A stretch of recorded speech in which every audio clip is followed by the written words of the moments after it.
Alhamdulillahi al-Alamin wa sallallahu wa sallam wa barakan bin Muhammadin wa ala alihi wa sahbihi ajma'in. Assalamu alaikum wa rahmatullahi wa barakatuh. Good morning, Instagram fam, friends and followers of as-Saafiy, and welcome to another episode of Revert Reflections.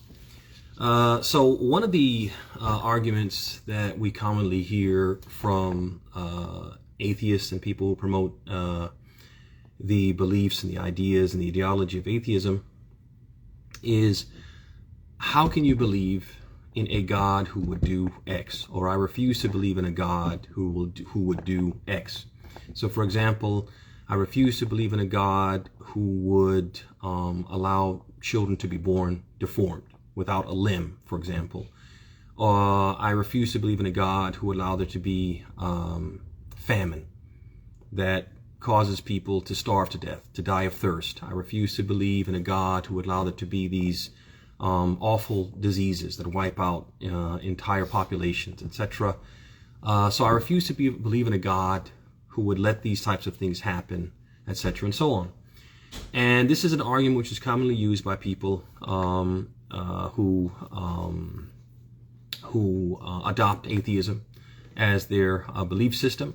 And unfortunately, this type of thought process, this argument, is an argument which I have seen personally shake the faith of many Muslims. I have spoken with Muslims who have either left Islam or are considering leaving Islam, or are, very much questioning their faith. And this is what they'll say. They'll say, I have a hard time believing in a God who would take revenge against people by punishing them in hellfire for not obeying him.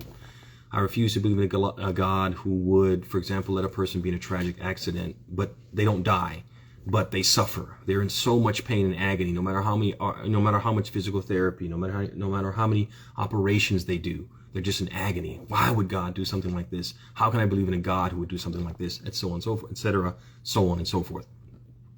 And to be honest with you, if we take a step back and we really analyze this argument, we would see that this argument is neither cogent or convincing. And you'll see that from two angles. We'll talk about one of those angles today and look at the other angle, inshallah ta'ala, tomorrow.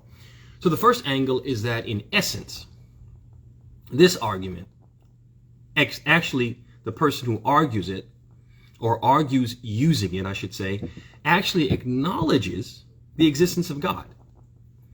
But they're using their dissatisfaction with his decree, with his deeds, with the things that he does, with his actions, as a justification to reject him. I can't believe in a God who would do this. Meaning, I believe in God, I believe he did this, and because he did this, and because I don't like it, I choose to reject him.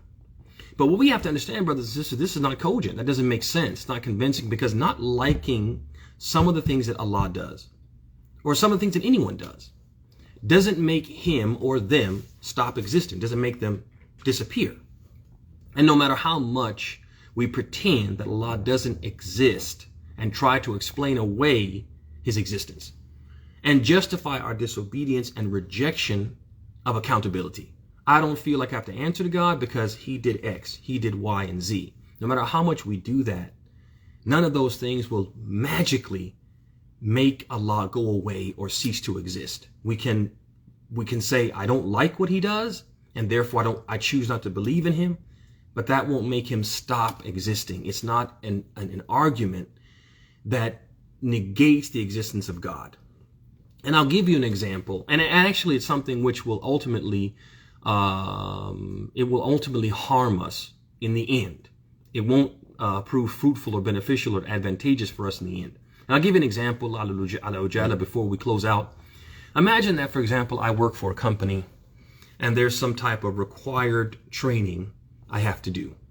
And this training is either required for me to keep my job, or it's required for me to advance in employment. That I won't be able to advance and move forward and go up the ladder, the career ladder, so to speak, without this particular training. So I go to attend the training, and the trainer is awful. And for some reason, he just, he doesn't like me. He mistreats me. He makes it particularly difficult on me. He singles me out. There's clearly some bias. There's clearly some disconnect between he and I. And so I choose to say, this trainer's awful. He doesn't treat me. He's not fair. He's biased against me. And so therefore, I'm going to, because I don't like the way he acts, I'm displeased with his behavior, I'm going to act like he doesn't exist. I'm going to come to the training and sit in the back, and I'm not going to do anything he says. I am going to be passive aggressive, and I'm going to basically show him who's boss, and I'm going to basically retaliate against him by being passive aggressive in my behavior. I'll act like he doesn't exist. I'll sit here. I won't read the wooks. I won't follow the manual. I won't do the exercises. At the end of the training, I won't take the exam. I won't get the certificate. Who will be hurt by that? At the end of the day, there's still going to be an assessment. There's going to be either a certificate of completion or the absence of the lack thereof. It's going to be punitive against me. By me pretending that he doesn't exist, I don't benefit in any way. I might benefit temporarily by feeling a certain sense of empowerment. That, yeah, see, nobody can tell me what to do.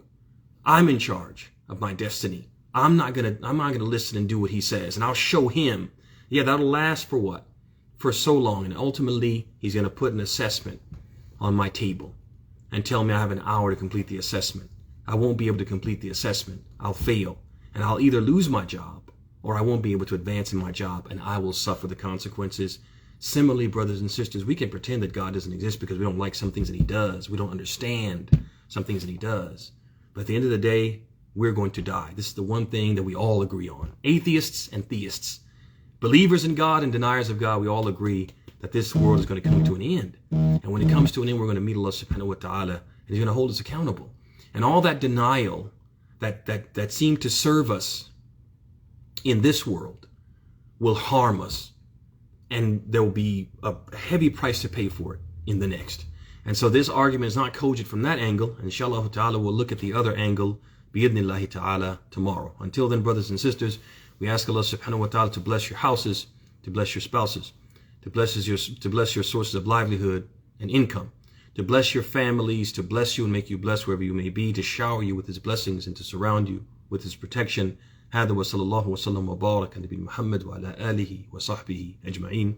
السلام عليكم ورحمة الله وبركاته.